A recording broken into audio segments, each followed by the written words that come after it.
ওই কি এর ফুসুর ফুসুর করস, একটা পান দে।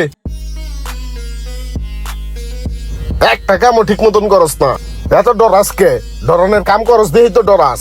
তগো কি মারি সাদেই? মারি তো তগো ভালোর লেগেই, তোরা সেন বুঝোস না। তখন তো মারি আমি কাম হিগানের লেগেই, তখন উপরে তো আমার কোনো এক্সট্রা রাগ জব নাই। আজকে সকাল তো এই বুকটা বিষ করতেছে, লদি ডাক্তারটা দেখাই। ওস্তাদ আপনার আগেই কইছি পান এত বেশি খাইন না। পানের ভিতরে জর্দা থাকে, এগুলো সমস্যা। এগুলা খাইলে মানুষের বুকে ব্যথা হয়, নানান জায়গায় ব্যথা হয়।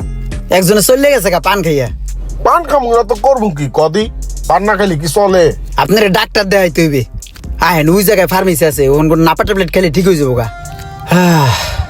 আজকে ওস্তাদের কথা খুব মনে পড়তেছে, কিন্তু আমার ওস্তাদ আর নাই। ভাই এটার কাজ কমপ্লিট, আমি ফিটিং করে দিলে আপনি একটু চেক দিয়ে আইয়েন। হ্যাঁ ঠিক আছে, তাহলে ফিটিং করো, আমি যাইতেছি। কে কে এমন ওস্তাদের শারগিত অবশ্যই কমেন্ট করে জানাবেন, আর ভিডিওটি ভালো লাগলে অবশ্যই শেয়ার করে দেবেন প্লিজ।